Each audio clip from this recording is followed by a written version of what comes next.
Welcome back to our channel, where we bring you the latest and most dramatic daily updates you absolutely can't miss. Make sure to follow and subscribe so you never miss any of the newest twists and spoilers from the show. The latest spoilers for Beyond the Gates on Thursday, November 13th reveal that Fairmont Crest wakes up under a strangely cold light, as if the sky itself understands that today is not just another ordinary page on the calendar. Behind the elegant iron gates, behind the perfectly trimmed hedges and glassy, still ponds, every house is hiding its own storm, just waiting to be triggered. Danny and Andre, the couple once seen as the symbol of resilience, the pair who survived every wave that would have drowned anyone else, no longer stand beside each other with the same easy calm. They are brushing up against a decision where being even half a step off could be enough to crack everything they painstakingly built together. Elsewhere, Vernon starts his morning with a chill running down his spine, suddenly and painfully aware that his secret meetings with Sharon are no longer safe, that something, or someone, is following the trail he thought he had erased long ago. Every cup of coffee, every meeting spot, every fragment of memory tied to those shady numbers now feels like potential evidence that could destroy both his career and his family. At the same time, in the suffocating air of the Richardson home, the ring on Nicole's finger feels heavy not because of its price, but because it's a constant reminder that every choice she makes with Ted comes with a cost that can't easily be measured. She accepted his proposal, but the sharp instinct of a Dupree woman tells her that the man standing in front of her still hasn't told her the whole truth, that the tangled strings connecting him to Kat and Eva have only just begun to surface.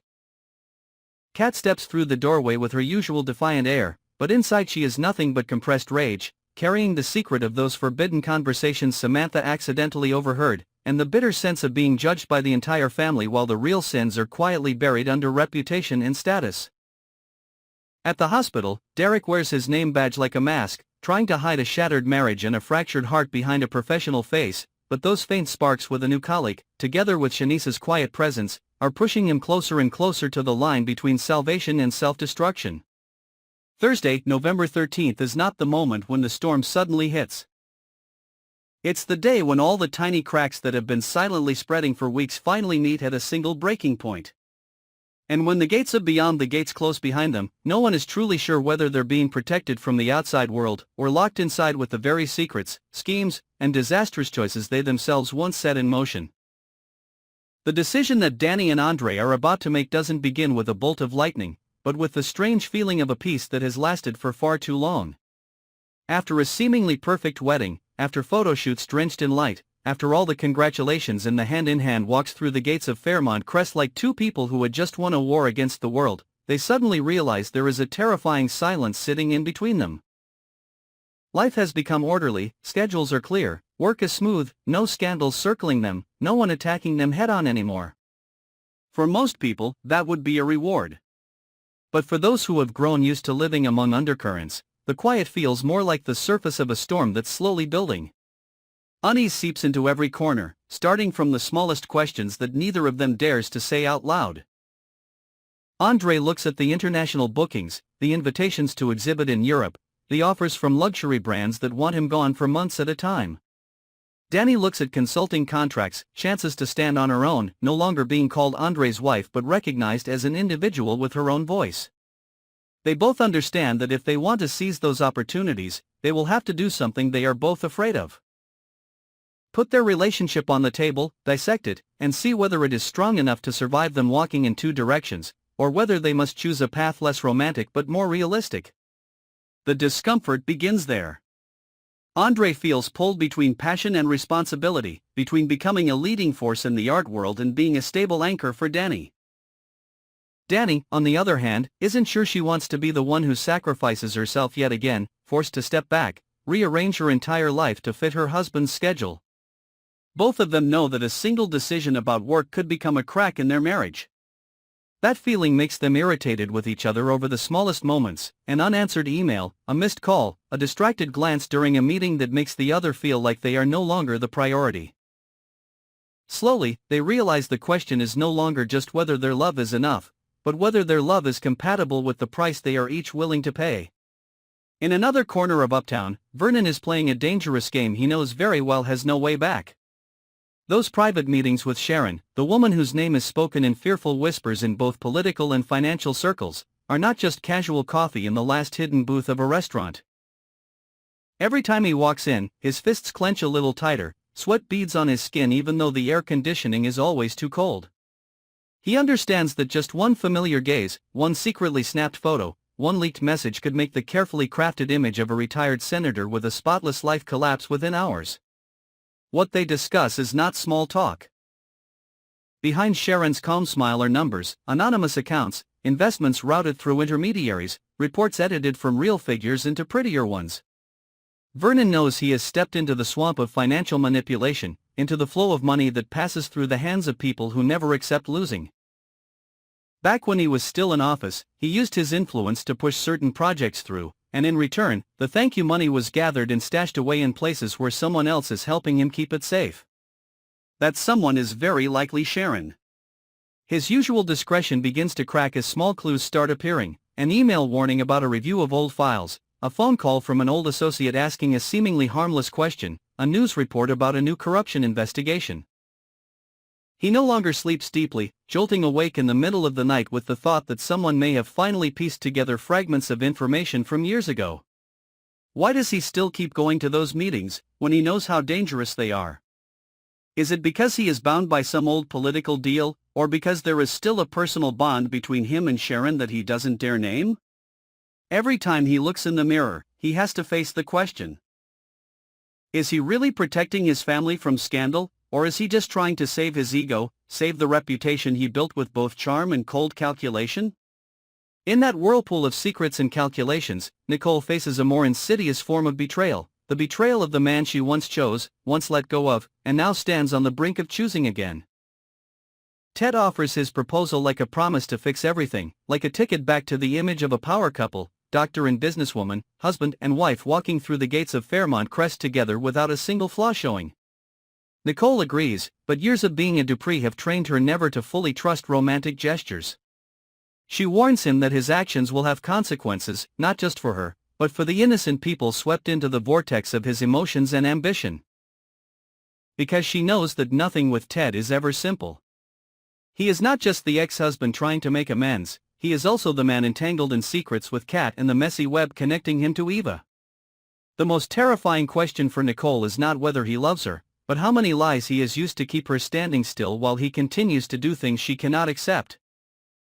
Each time she remembers Kat's outbursts, the rumors about Ted and Eva's closeness, the implications Samantha has accidentally hinted at, Nicole feels as if she is placing her hand on a ticking time bomb that he delivered to her disguised as an engagement ring. Kat, meanwhile, is pushed into a blurry position somewhere between victim, accomplice, and challenger. She is bitter about what happened with Tomas, about Martin losing his temper at her, about the feeling of being judged by the entire family as nothing more than an impulsive, shallow girl who only knows how to cause trouble. The crude remarks she made about Tomas that Samantha overheard have now become a rope binding her, dragging her into a new circle of shame and fury. That encounter with Smitty, her brother-in-law, isn't just an awkward moment. It's a silent face-off between a man desperately trying to maintain decency within the framework of the family and a woman testing the limits of every rule. Smitty carries within him the strain of split loyalties, to Martin, to Samantha, and to Kat herself, the sister-in-law who keeps disrupting the balance of every family dinner, every meeting. Kat sees that in his eyes, and instead of feeling guilty, she feels provoked. She knows she holds certain pieces of information about Ted, about conversations, looks, and those times when he slipped out of his role as the dignified doctor, and she realizes their worth. Will she use them to force him to admit his mistakes, to protect herself from being treated as the only one at fault? Or will she stay silent, waiting for the right moment to explode and take him down along with everyone who stood on his side? Kat's anger is not aimed only at Tomas or Martin. It's aimed at the very power structure of Fairmont Crest, a place where some people are always forgiven, while others are made to carry all the blame. Samantha, who once seemed to be standing safely on the sidelines, finds herself trapped in an excruciating position. She overheard that forbidden conversation, words soaked with suggestion between Kat and Tomas, and from that moment on, nothing looks as clean as it did before. She has to choose between protecting the sense of safety within her home, protecting Martin from yet another blow, or staying silent and allowing that secret to become the seed of an even bigger explosion down the line. If she speaks up, she'll be the one pushing everything into crisis. But if she keeps quiet, is she not helping lies and betrayal burrow deeper into the walls of her own house? That inner conflict erodes Samantha's faith in the idea of family, making her look at each familiar face with a growing sense of doubt. On a different orbit, Derek is fumbling through the ruins of a shattered marriage. He once believed that was the love of his life, once built an entire world around that woman, only to now accept the fact that promises can be torn up without a second thought. Being left behind leaves him in pain and full of anger, and also hungry to prove that he is not as weak as people might think.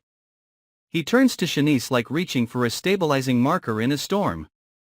Shanice appears like a rescuer, keeping him from slipping completely into the abyss of despair, urging him to face his pain instead of burying it beneath long, exhausting hours of work. But people have limits. When an old wound is still bleeding, anything new and warm can become a temptation. While he still hasn't untangled where gratitude ends and something deeper begins, other signals emerge.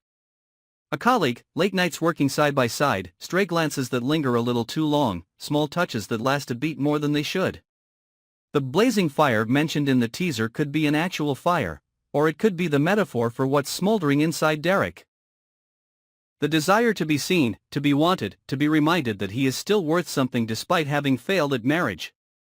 He stands at a crossroads. Should he plunge into a new mistake to numb the old wound, or choose to face the emptiness within and learn how to heal himself?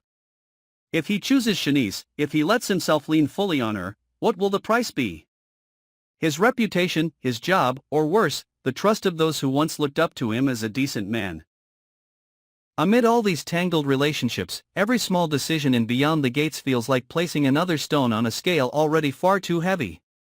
Danny and Andre are not just deciding on a work trip or a project, they're deciding whether they dare let their love pass through the test of distance and individual ambition. Vernon is not simply choosing whether to show up for a coffee or refuse it. He is choosing between prolonging a fragile sense of safety for his public image, or admitting that the circle of investigation has already closed in. When Nicole puts on Ted's ring, she is not only accepting a proposal, she is stepping into a new battlefield where she will pay the price if he continues to lie. When Kat chooses silence or truth, she decides whether she will be the one to shatter the illusion of family peace or keep letting herself be branded as the troublemaker. When Samantha keeps the secret or exposes it, she is shaping the future of the relationships among the people she loves. When Derek walks toward a new colleague or turns back to confront his old pain, he is deciding what kind of man he will become. And as for the Beyond the Gates compound itself, with its high walls, security gates, and flawless landscaping, does it truly stand as a symbol of wealth and power, or is it really just a refined prison that cages souls who will never be free from their own secrets, ambitions, and fears? As each character is pushed closer to the edge, as each shadowed corner is forced into the light, who will be the first to lose everything, and who will be willing to burn it all down just to avoid facing the reflection of their true self in the mirror? Those questions still hang heavy in the air over Fairmont Crest, a constant reminder that those gates can slam shut at any moment, locking them in with the very choices they once thought were harmless but in truth have sown the seeds of an irreversible collapse.